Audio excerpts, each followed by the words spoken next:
What's up, YouTube? Welcome back to the Acura Audio Garage and Happy New Year. Today we're going to continue our DIY Pro Series. We're working on our 2007 Acura MDX. Remember, this is the ELS model. This has the navigation and the ELS audio system with the amplifier.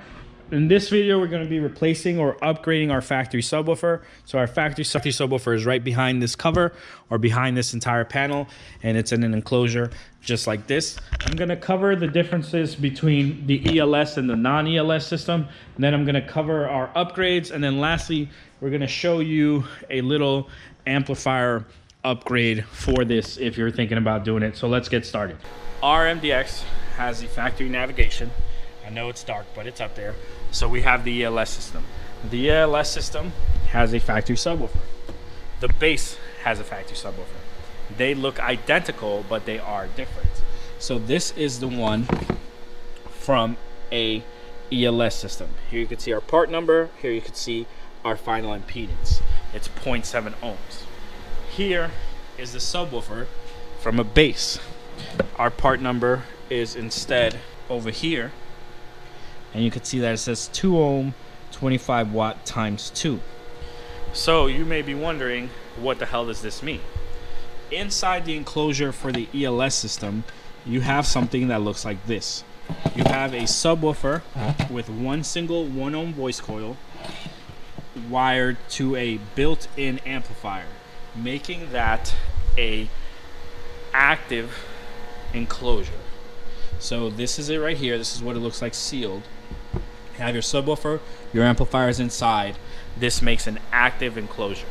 On your base model, so no navigation, you have a passive enclosure, meaning a subwoofer with no amplifier built in. This plug right here leads directly to the subwoofer, and you can see we have a dual voice coil sub, which is 2 ohms on each side. So although our enclosures do look similar, they are completely different inside. They also use a different subwoofer. We're going to cover the details of those subwoofers a little later on. I just wanted to show you what the subwoofer enclosures look like. Here's what an empty one looks like. So you can see you're going to need a shallow sub for a replacement. Now you might see me glance down or read over my white piece of paper over there, and that's my script. I just want to make sure that I'm not forgetting any information that I need to let you know for this video. All right, so let's talk about the ELS system subwoofer real quick because it's a little bit more complex. So here is the sub. You can see is 8 inches. It's about 4 inches tall. I'll get you an exact measurement. The ELS subwoofer, right around 8 inches. How tall? Right under 4 inches. And this subwoofer looks identical to the Type S subwoofer in your 07 or 08 Acura TL. Just a little bit of fun information. It's wired to this board. This is a amplifier right here, and this amplifier generates your subwoofer signal.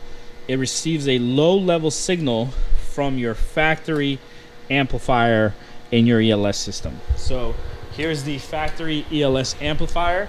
It sends a low-level signal, so low-level signal to here. That low-level signal comes in through these 2 lines. These 2 are power, this is ground, and then this amplifies that signal and gives you bass out of your subwoofer.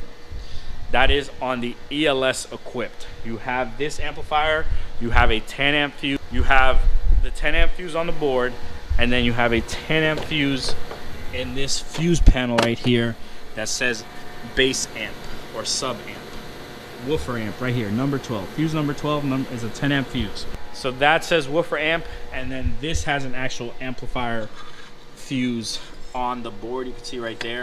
I don't know why they did that. They're both the same amperage, so it could be possible that this one blows before the other one blows, and then you're left with an enclosure that doesn't work.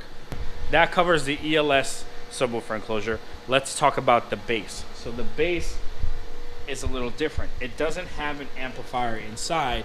Instead, the factory amplifier sends outputs on 4 separate wires. So 2 pairs, 4 separate, for 1 left coil and 1 right coil. And each coil comes to this terminal so that it gets power individually. So you have two 2 ohm voice coils. So let me show you what that looks like. So here's coil 1, and come on, here's coil 2, and I'm just going to read the impedances for you on video so that you could see, so you can verify what I'm saying. So this enclosure looks the same, does not have a factory amplifier built in, instead gets power from the factory amplifier in the car behind the dashboard. Here you can see I have it all dismantled, but behind your glove box up in the dashboard is your factory amplifier, and that amplifier powers this subwoofer directly on your base MDX. So here we go, we're metering and we're right around 2 ohms. We're getting there, it's just taking time, but it's going to be a 2 ohm voice coil on this side, same thing on the other, and now we're going to meter this sub, which is the ELS sub. Here you go, here's the ELS sub, and it actually gets lower. It actually gets down to about half an ohm, or 0.7 ohms. See, it's down to half an ohm, but it's rated for 0.7 ohms. It got as high as 1 ohm when I first set it down, so I'm gonna say it's right between 0.7 and 1 ohm. So on your ELS equipped MDX, you have a single voice coil 0.7 ohm subwoofer. On your base model MDX, you have a dual voice coil 2 ohm subwoofer. They are the same dimensions. You can see it's an 8-inch sub, approximately 3.75 or 4 inches tall. So that covers the factory sub and the factory power to the subs. Now let's talk about possible replacements. There are 2 things that are going to be important when you're considering a replacement, and that's going to be size, depth, and the enclosure. So number 1 is what sub will actually fit in here, because you could see we have some ribs that add strength to the enclosure that also minimize the depth that you can use. Then you need an 8-inch subwoofer, obviously, so that it can actually fit in the hole. And then you need to make sure that your subwoofer can work in that little amount of airspace. So to measure the airspace that we have in this enclosure, I literally filled this with water bottles and kept track of how many water bottles I put in it. But in the end, I got to, I think, 16 or 17 water bottles. I'll roll the footage. So at least 12 bottles, I would say 13 will fit. It keeps leaking, so that's going to give us 16.9 times 12. It means that there's at least 0.2 cubic feet, if not more, of airspace in that enclosure from the factory. You could build your own. You could maybe add some polyfill to increase it, but from the factory, it's 0.2 at least that you have available. So those are the things you need to consider when looking at a replacement. For our replacement subs, we're going to be looking at Kicker and Pioneer. There are a ton of other brands, ton of other subs you can use, but those are the ones that we have easy access to, and they're widely available so that you can complete the upgrade right away if you want to do it yourself. All right, so the possible replacements we have found that meet our criteria, remember, mounting depth, 8 inches, and they need to be able to work in low air volume spaces, are these 2. We have the Kicker CWRT8, which is, this is the dual 2 ohm variant, and then we have the Pioneer TS-A 2000 LD2, which is also dual 2 ohm. So both of these should work in both the base and the ELS application. We're going to test that, verify that for you. These both should fit. They're going to be around the same height as this. Our popular selling woofer that we sell for almost every other Acura, right here is the Comp C woofer. This woofer will not fit in the enclosure, so it's out of the lineup. It's only between these 2. So first things first is let's do a quick fitment test to verify that both these woofers will fit in the enclosures that we expect them to fit into. All right, so once the woofer's out of the car, to actually get the woofer out of the enclosure is pretty simple. To open the enclosure entirely is also pretty simple. It has the same screw around the entire area. I'm trying to see what number this is. A T12. I can't see good enough on the metal, but it's all the same screw. For the actual subwoofer, it only has 4. But it does have... So it only has 4 screws, but it does have these indentations. I'll show them to you. They have arrows pointing to them as well. So here you can see we have an arrow with an indentation. Here we have an arrow with an indentation. and here as well. So all of those help line up the subwoofer. And when we mount our new sub, those are going to have to get out of the way. So this is our dual voice coil sub, which means we have to disconnect each side. These are just spade terminals with a 90-degree bend. So all you're going to do is just wiggle them out of place. It will take some power to do so, but you can see I got that one off. There we go. So now I have both out, and here's the little indentation. It says plus and negative. You can see here's my sub, dual 2 ohms. Here's the part number in case you need it. It's a real lightweight sub, but all right, let's try our replacement. We're gonna go with the kicker sub first. Gonna unbox it real quick. So, all your kicker subs are always gonna get a sticker and some labels. So here's my labels and my stickers. Gonna move those out of the way. Gonna grab my little subwoofer, and let's just compare the two woofers real quick. So here's the actual woofer. Here's the woofer we just removed. So in terms of, oh my God, this one's so much heavier than this one, but in terms of depth, you can see they're almost identical. They both have those dual voice coils. This is 2 ohm coils, this has 2 ohm coils. So this is the perfect replacement. What we're looking at right now is the base model MDX. And in this model, dual voice coils, both powered from the amp. So no amplifier built into the enclosure. And I'm just gonna see if it actually sits down. Our kicker woofer works. It's just these ridges do have to come out, and we're gonna have to drill new holes because none of the existing holes we have will line up. It looks like the circumference or overall diameter of our woofer is a little bit less, so it doesn't reach to all the same holes. Let me just put it over each other. Yeah, it looks like it's just a ring. It's just a little bit further, so the holes don't line up. We're gonna have to drill new holes. Now we're gonna check out our Pioneer woofer.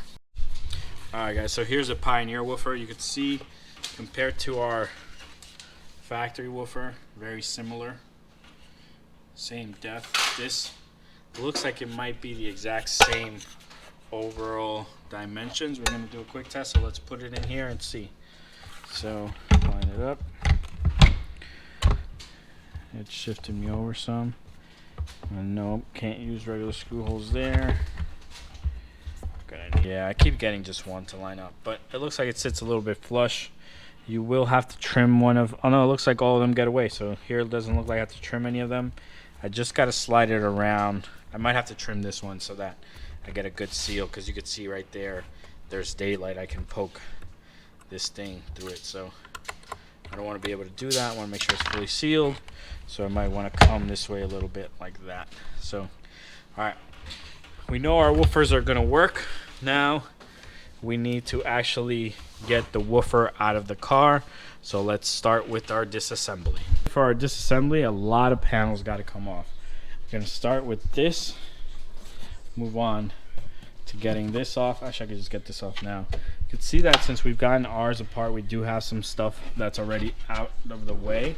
But I'm going to try my best to show you exactly what gets removed when and where. But that's pretty simple. Next, we just have to lift this up. Ours is actually broken and it has minimal clips, so we're able to get it out pretty easy. Get this out of the way. This up to here is all one panel, and it's going to go all the way down to over there, and it includes this. So you are going to have to get rid of this weather stripping. You can see mine isn't seated properly.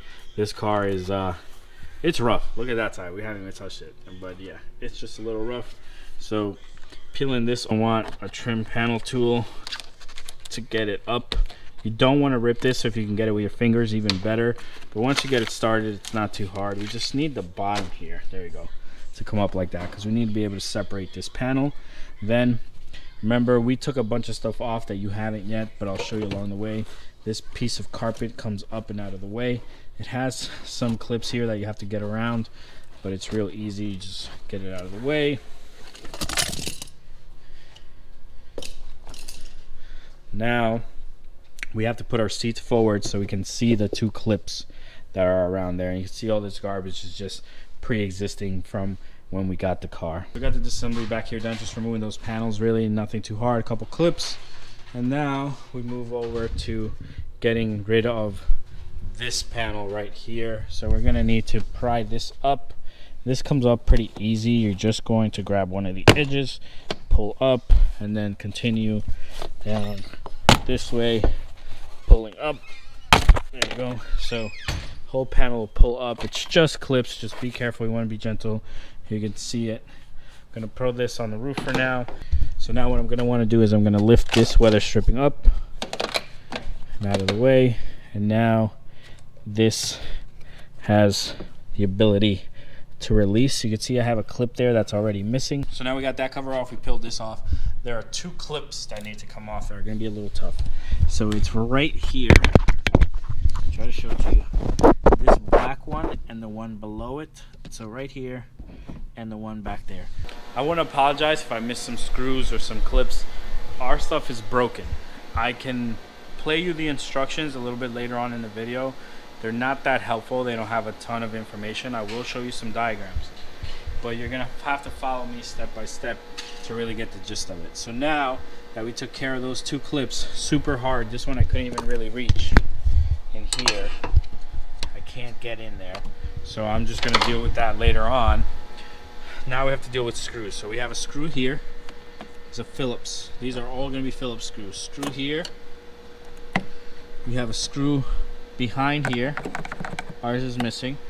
Then we have a screw point here. We have another screw point up here, and then a screw point over there. So with light for you, again, we have a screw point up here, we have a screw point back here, we have a screw point right here. We don't have any in here, so you don't have to worry about that. And then we also don't have any here. So once we're able to free that, this one, and this one, then we should be able to unclip our panel from the car. All right, now I'm gonna start peeling this away. So remember, this is out, this screw is out, this whole thing is out. So now I can release these clips. So we're gonna have a bunch of these clips around. I can release it this way, and I can continue down. You can see it's almost free. It's just that one in the bottom's holding me on. What I'm gonna do is I'm gonna move over to the other side, release it from the other side, and get this whole panel out of here. I'm gonna try to capture it on camera for you.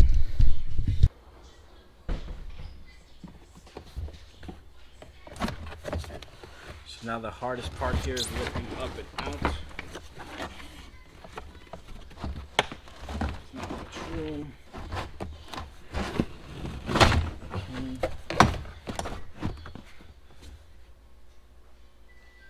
This seatbelt is getting in my way, so I just gotta move up and around. Now, my panel is free. So, with that panel out, let me show you what we're working with here. So here is the subwoofer enclosure. This is your XM or satellite receiver, and then your wiring harnesses. So you have a screw point here, up there. So I'll hide them with like there. Up here is just clips. Here it all clips in. Here's another screw point, and here's another screw point. So with all those out, now we can get our actual subwoofer enclosure out. Or if you're just doing a subwoofer upgrade, now you have 4 screws you need to take out, and you mount your new sub in there. To get the enclosure out, you need a 10mm. There's 4 10mm bolts. I have one over here. Hopefully that doesn't fall. Then you have one over here. Then you have one up here. And then you have one over here. After all of those are out, we're just going to disconnect the actual sub. So it hangs on these top 2 up here. So where my finger is and over here has 2 hooks where it hangs from, and it has 2 bolts that secure it in place. I'm trying to find one of those bolts. There we go. So there it is. This is your hardware. 2 bolts, 2 nuts. Then you have this connector. It just has a tab on the top. So right here, you're just pushing down and pulling out. And now this guy, it's just a matter of sliding it out. It is a little tough in here because of the space, but it's definitely possible. It's just, there we go. hard with one hand. That's free, that's free. And the whole thing is out. And now we can take this to the bench and put our new sub in it. We talked a lot about the base model MDX subwoofer enclosure and how it's dual 2 ohm and how we're going to just find the perfect sub. When you have the ELS, you're going to need to do some wiring. We're still going to be using both sub options. So in this case, what we're going to do is we're going to wire our subwoofer in parallel so that these 2 voice coils become one and end up at a 1 ohm impedance. Yes, it's not the 0.7 ohm, and you can find a subwoofer that can get you to 0.7 ohm or 0.5 ohms, but we're going to wire our woofers down to 1 ohm, and this way both these woofers would work for the ELS or the bass, and you won't get confused, but you're just going to wire them differently. If you have the bass, we covered already, has 2 sets of wires. You just match up each one to each one. If you have the ELS, you are going to need to do some wiring, and I'll show you how to do that shortly. I'm just going to prep everything, then I'll show it to you once I have it all done. All right, so our subwoofer is wired. All we did is we ran some red wire from this terminal to this terminal and some black wire from that terminal to that terminal. You can get the wire anywhere. We have spools of wire here that we use. You can use extra speaker wire, whatever wire you need, but you need to jump this to this, that to that. Then you can either buy terminals like we have, so here's a terminal set that we use sometimes, or just cut this wire, strip it, and connect it to this. I did it with the terminal so that I can easily take this out and put the factory one back in after this test. Yours is going to be permanent, so you might even want to just solder these. It's up to you. But now our woofer is ready to go. I'm going to connect it and then mount it. All right, so if your factory sub doesn't work, I know this is kind of off topic, but if your factory sub doesn't work, you want to pull it and see if it's the sub. So I did that. I tested if it's the sub. Now I got to pull the amp and see if the fuse is blown on there or what's going on. So I'm going to get this thing all apart. It's just literally screws all around, and it's kind of glued together, so you have to pry it apart, but it's pretty easy to take apart. So here it is fully apart. There's that piece. Here's this piece. Now we have to get our amplifier out. So this was the OEM amplifier that came in this car when we first got it. It wasn't working. This is before I got fully acclimated with the MDX. So guess what happened? That little 10 amp fuse is blown. And that's what I was saying could happen earlier in the video. So it does happen. You might have to come this far to figure out why your subwoofer is not working if the 10 amp fuse up front is fine. The camera died. I was saying that when you replace that fuse, you want to make sure that you obviously need to cut the paste to replace it, but when you cut the paste, you need to add something new so that it stays in place, which just a little glue is fine. Doesn't need to be anything crazy, but you want to make sure you at least add this so that the fuse doesn't go anywhere, because what's going to happen is that's going to start vibrating, the fuse might come loose, and then you're going to go through this all over again. That's why they put paste from the beginning. You just want to mimic that. I don't have that paste, so hot glue will do. So it's back together, good as new. The reason why I wanted to fix this is because how are you going to know if there's an upgrade if you can't hear what this one sounded like? Yeah, you know what yours sounds like, but the people who are watching the video may not have a functioning sub. So I'm going to show you what this sounds like. Same song. I'm going to show you what that one sounds like. It's not together yet, but I'm just going to plug this in, verify it works, and then we'll do our testing in a little bit. All right, so before we mount this down, we got to cut these little things down. For that, we're going to use a flush cutter. We just want something.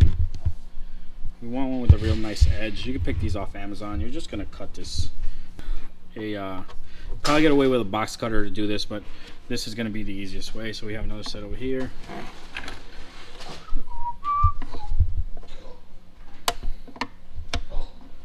So then right here, get that off. And then we have one more right here. This enclosure is a little dirty, but it is what it is.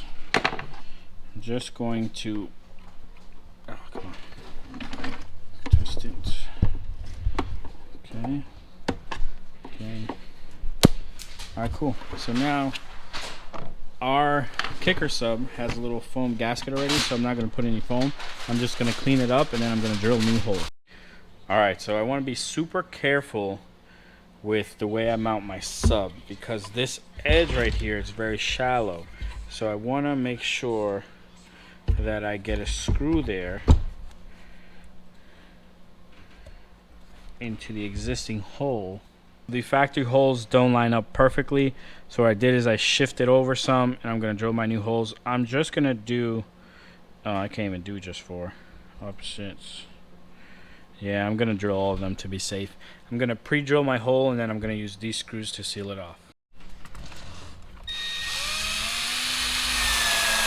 Alright guys, I pre-drilled my holes. Here's my pre-drilling bit. And I'm only going to put 4 down for now because I still have to test the other sub, so I don't want to have a bunch of holes.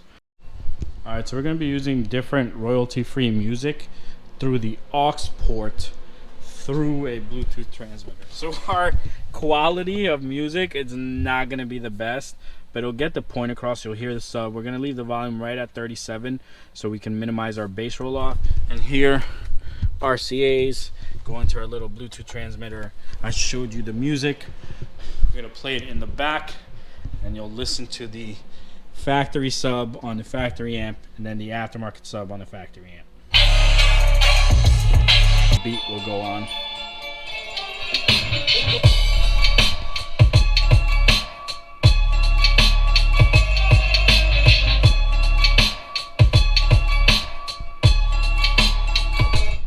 Not bad. The factory sub complements the factory system pretty well. Let's switch to our aftermarket kicker sub.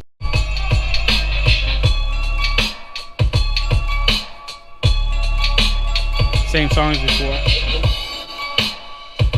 I am in the car. I'm listening through the aux cord through some music that's non-royalty free. I'm trying to get some impressions of these subwoofers. So far, the kicker sub versus the factory sub, they're so similar that it's like, if your factory sub is blown, then I would consider upgrading it. But if you think you're gonna get more bass out of it, I don't think it's worth the upgrade. But I'm gonna listen to some more music and I'll let you know what I think.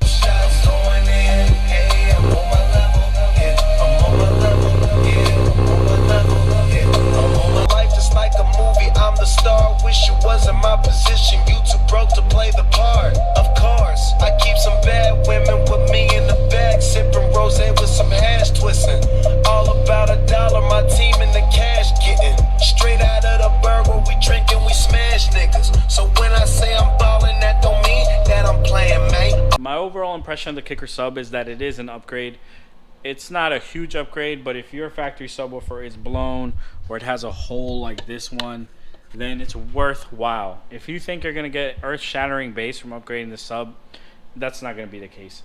At lower volumes, it sounds better because you can bring your subwoofer level up and you can bring the bass level up, and you might hear distortion in other speakers, but this was pretty good at handling the abuse compared to the factory sub. So I'm going to get this out of here. We're going to get our Pioneer sub wired, and then we'll listen to our Pioneer sub, and then we'll get another amp in there and see how that sounds. So now my Pioneer sub gets wired the exact same way. I'm jumping black to this black, red to that red, and then connecting the existing terminals. Remember, you can splice these and solder them. You can re-terminate how we did. It's up to you. I'm gonna get this mounted and then we'll listen to it. Pioneer subwoofer is in, and we're gonna take a listen. I know you might be wondering, like, hey, isn't this gonna rub? But you see, this has a good amount of rubber or foam here, so it's gonna touch against here before it touches anything else. Also, if it does rub, you can cut this down, but this panel is flexible, so it can sit a little further out. You have some room is ultimately what I want to say. Also, you can see this has sort of a lip, so this isn't too much. The kicker sub actually sits below, so you'll be fine. The woofer isn't going to touch the padding and make noise, and we'll verify that at the very end when we finally put whichever the subwoofer winner is away in the car. Spent a couple dollars on my engine motor roaring when I back out the garage. Gin got me drunk as fuck, stumbling out the bar. Plus I'm struggling trying to find the keys to my car, cause I be going hard. Roll the camera, life just like a movie, I'm the star. My overall opinion on that Pioneer woofer is the same. These really aren't any huge upgrade over the factory sub, but if your factory sub is blown, both do make a great replacement subwoofer. Now we're gonna talk about the base model MDX. Talk about the base model MDX. I don't have a base model MDX, so what I'm going to do is I'm going to power this woofer with a different amplifier. I'm gonna grab the factory amplifier from an MDX and try to make it a makeshift, and I'm gonna make a makeshift solution so we can hear it and see how it sounds. All right, so we got a lot of stuff prepped. I know it looks crazy, but I don't have a connector for this, but ultimately these wires lead to these wires. I'm going to now put in our kicker sub, which is right here. So I'm gonna get that installed.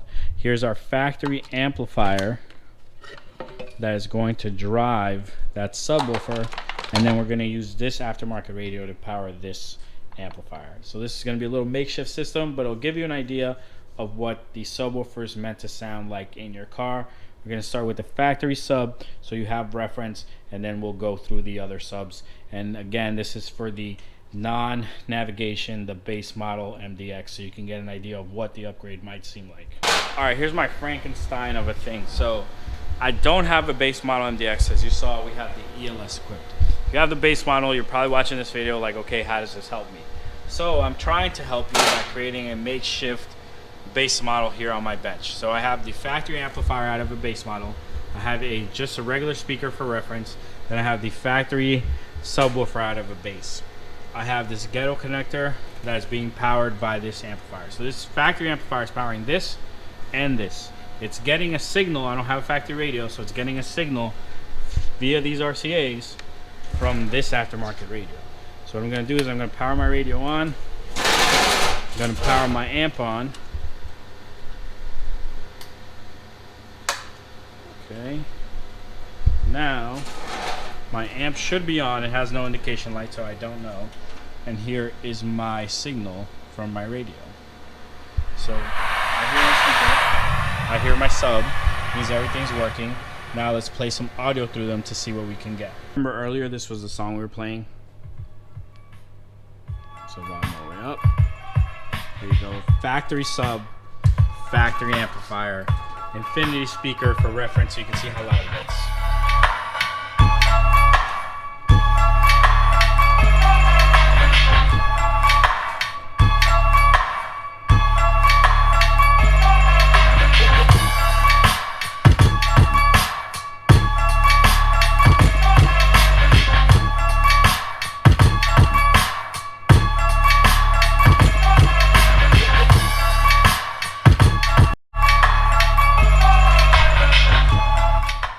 Okay, now that we got some reference, I'm going to install the kicker sub and we'll see how it sounds. Just like my other enclosures, I have to prep it, so got to cut these down. So once these are out of the way, I'm going to cut these off. Remember, white positive, black negative, because I'm going to put them into my amp. I'm actually just going to do the metal, so I'm going to cut it like this, but I'll show you once I go to connect. We have two sets of terminals. We have these wires right here, positive, negative, which are going to go positive, negative. And then we have the other ones on the side for negative, positive, which are these. So I'm just going to hook these up, and then I'm going to mount my woofer. All right, our kicker subwoofer is mounted. Let's power it on, and we'll see what we got.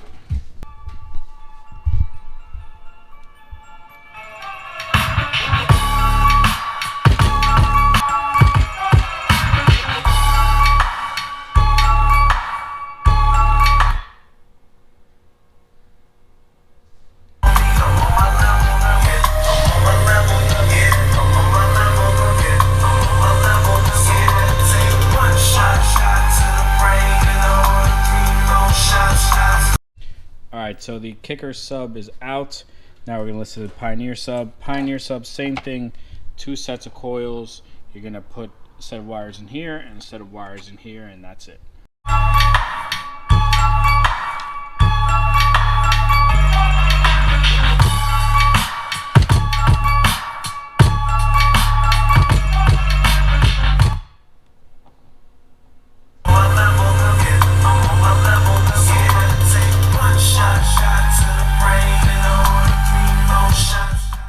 Okay, so for these, I think it's going to come down to sound preference. I like the kicker better on the non-ELS system. I think it sounds better, but you heard the Pioneer. It's up to you. I want to say here it does make an upgrade, I'm not sure what it is. Maybe it's just because it's on the bench or whatever, but I definitely do feel like these subs sounded better than the factory sub. But that's going to be a distinction that is up to you, because the power handling is... these subs can handle more power, but the factory amplifier isn't putting out more power. So it's going to be up to you whether you think it sounds better or not. The technology in these woofers is better. I think they sound better, but your opinion might differ. Now that we covered the bass, let's do our little amp. Where I think it's really worth it to upgrade the sub is if you're going to upgrade the amp. Now, if you have the bass MDX, we have a plug-and-play amp for the bass MDX. If you have the ELS system, we don't have a plug-and-play amp. You can install your own amp to power your new subwoofer. I'm going to basically set that up, show it to you, and then I'll demo it for you in the car. Alright, so for our little amplifier here, we're going to need a dual 4 ohm voice coil sub so we can get down to 2 ohms. So I know this looks just like the kicker sub we had before, but the part number is actually different, and this is a 4 ohm woofer. So dual 4 ohm voice coils, when we wired them down in parallel, gives us 2 ohms, which is perfect for our little amp here. So I'm going to get this situated. We're going to use this right here. Came out of this enclosure a while back. So I'm going to use this enclosure and seal it nicely so I can run wires into it. If you're going to do this, you're going to need to remove the amplifier anyways. So you're just going to follow along with what we're doing. So this is the amp we're going to use. It's the Soundstream ST1.500D. This amp is this small. This amp, I think it's already discontinued, but if you can find it, hey, try it. This has the gain, the X over, so you can set a high pass or a low pass. We're doing a low pass in this case. Then we have our plug right here and a 30 amp fuse. Remember, the factory only had a 10 amp fuse, so we're going to be downgrading this fuse from 30 amps. We're going to have to downgrade this fuse from 30 amps to 10 amps, which means we're not going to make as much power, but we'll be able to use the factory wiring to power this amp. Later on, I'm going to put this back on, and I'm going to use an external power source. But right now I have a harness that's going to plug into my factory stuff, so I want to stick with the factory power rating. Our sub is also all wired. Remember, it's a completely different sub. It says 4 ohms here instead of 2. I have it wired already, red to red, black to black, and now I have to install it, mount it, run my wire, mount my amp, and then I'll get everything in the car and I'll show it to you. So here's our finished product. Our subwoofer is mounted. Here's our amp with our little connector, and you can see that's going there, power and ground, and then the signal's coming out of here into there. So I'm gonna get this in the car and then we'll listen to it, but hopefully this sounds good.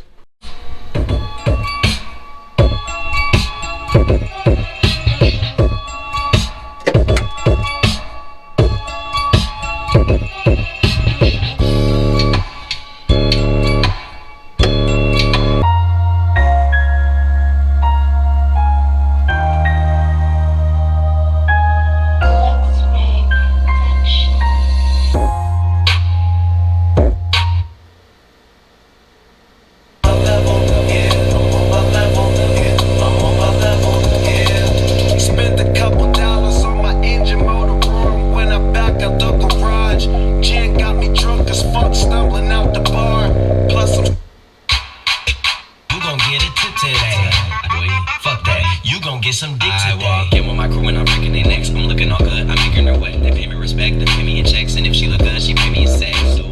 Bounce that ass, it's the roundest. You the best, you deserve a crown, bitch. Right on the ass.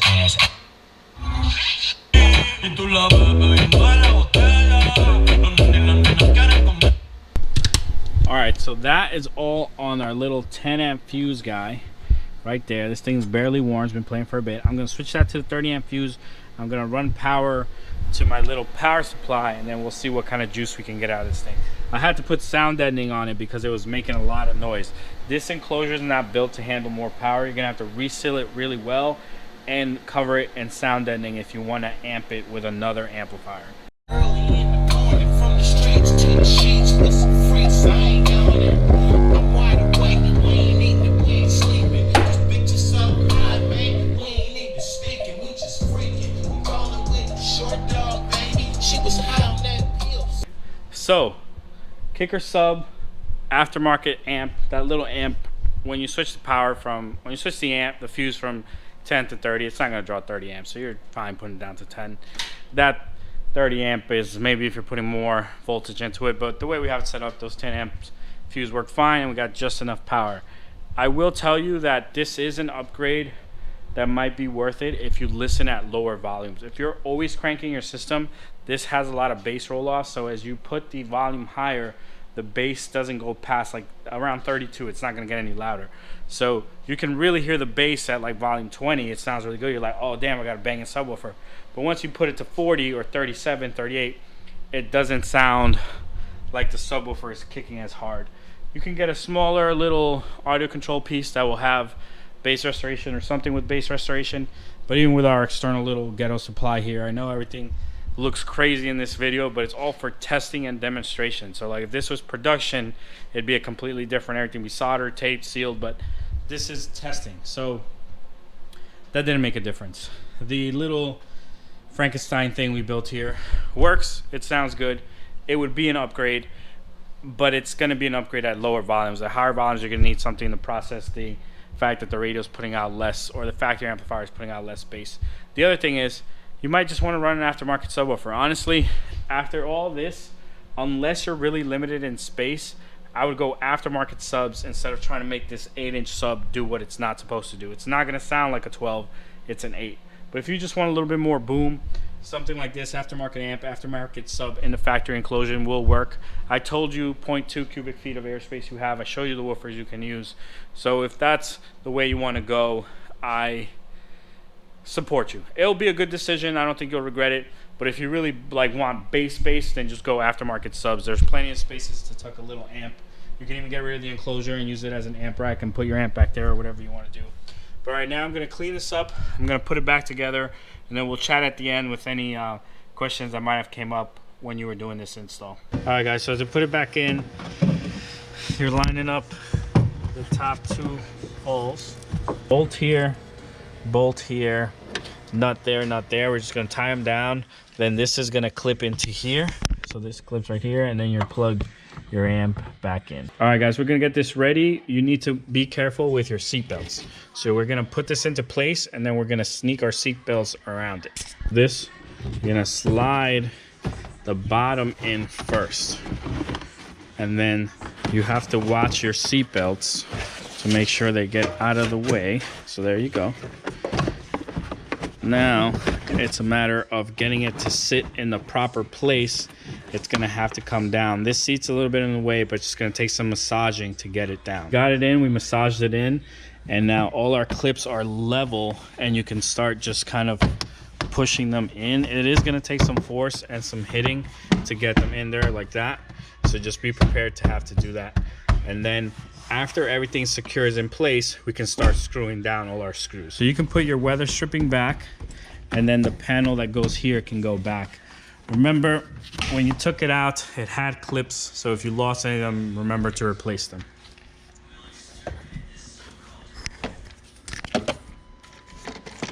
Then we had 2 of these. One goes right there, and the other one goes right here. All right, YouTube, so the car's all back together. You can see all our clips, everything, etc. You know, it's dirty. This car's rough, but everything's back together. We put the factory sub back because we have more testing to do with this car. We're going to be doing the radio upgrade next. I got some special surprises for you for the radio stuff. So make sure you stay subscribed. I'm going to cover any questions you might have with this thing. So the first thing, or the first question I think you can think of is, hey, where'd you find that amp? What amp was that? I want that amp. What amp? What amp? So covered it earlier. It's the Soundstream ST1.500, and this subwoofer is the Kicker CWRT8, and it is this exact model number. You want dual 4-ohm voice coils. You may be wondering, hey, you didn't try the Pioneer sub. Correct. The Pioneer sub is dual 2-ohm voice coils, which means in parallel they get to 1 ohm, or in series they go to 4 ohms, and either way they're not a good match for that amp. So I did not test a Pioneer amp. I don't recommend using it. I recommend using the Kicker sub if you want to use it. So on the factory amp, both subs are very subtle upgrades. They will do better than the factory sub, but it's not such a huge upgrade that I can tell you, yeah, go out and do it right now. On the aftermarket amp with that kicker sub I showed you in the end, that is a substantial upgrade. That you feel the bass so much more. You feel the lower notes. It just sounds better and you get more bass. That is an upgrade. Where that upgrade lacks with that amp is at higher volumes. There's a lot of bass roll off from the factory. So you want something that has bass. You want something that has bass restoration. Audio Control, other companies have things that will work for that, so you can use a whole different amp.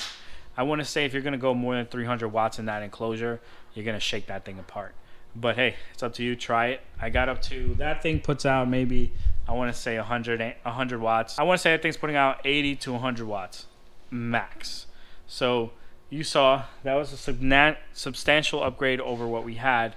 If you were to supercharge that to 300 watts, I think you really get this thing shaking. If you changed your sub, or your sub's not working, or something's going on with your subwoofer, first thing is check the fuses, then it's going to be check the sub, then it's going to check the amplifier inside the sub. If you have a bass, you don't have all that. You just have the 1 amp in the front, 1 fuse, I think under the hood, 30 amps for your amplifier. So if you have a bass, check that fuse. If you have an ELS, check that fuse. But if your subwoofer is not working, all your other speakers are, it's not going to be the main fuse. It's going to be the fuse for back here, or the woofer amp fuse I showed you earlier. So always check for power. You saw the fuse in there goes bad, so then you'll have to check that. It could be just your speakers blown. If your speakers blown, I don't really know if you want to go factory or aftermarket. But at that point, at that point, I would recommend buying the kicker or the Pioneer sub. If your factory subwoofer is blown, or if it has a hole or something, then definitely it's worth the upgrade. But if you just want to upgrade because you want more bass, I don't know if kicker or Pioneer really take the crown there. Trying to think what else you might run into. Sound deadening, if you want to sound deaden, you saw how to get off the panels. That's really it. You want to stay tuned. We have a lot more content coming for your MDX, so you want to subscribe.